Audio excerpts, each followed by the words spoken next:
بات پوچھا گیا، نکل کے باغے جہاں سے برنگ بو آیا، زمانے کو چھوڑ کے، دنیا کو چھوڑ کے، کاروبار کو چھوڑ کے، بیوی بچوں کو چھوڑ کے، گھر بار چھوڑ کے، سب کچھ چھوڑ کے تو آیا ہے۔ نکل کے باغے جہاں سے برنگ بو آیا، ہمارے واسطے کیا تحفہ لے کے تو آیا۔ تو ہم وہ لوگ جو امت کے قتل عام اور خون کی ندیاں اور بکھرے لاشیں دیکھ رہے ہیں، ہم کیا تحفہ لے کے جائیں گے وہاں؟ کیا یہ پیش کریں گے؟ تیری امت کے لاشیں لے کے آئے۔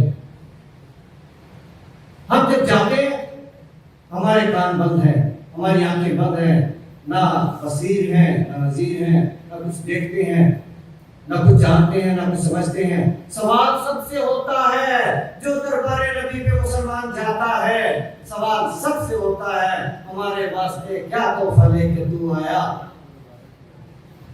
تو اقبال رحمۃ اللہ علیہ بھی اس کے جواب میں بڑے مایوس رہے، اور ہم نے تو کیا ہی کچھ نہیں۔ وہ تو پاکستان مسلم لیگ کے صدر تھے، اتنا کچھ کیا، امت کے غم میں جو کچھ لکھا صدیوں تک، قیامت تک چلے گا، پوری دنیا اس پہ ریسرچ کر رہی ہے اور اپنی قوموں کو، اپنی نسلوں کو پڑھا رہی ہے، سکھا رہی ہے، ترجمے کر کے۔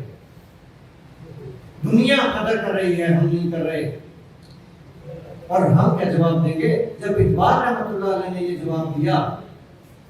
ہزاروں گل ہیں ریاض ہستی میں، ریاض یعنی باغ، اس کائنات کے باغ میں ہزاروں گل ہیں، ہزاروں گل ہیں ریاض ہستی میں، وفا کی جس میں ہو بو وہ گلی نہیں ملتی۔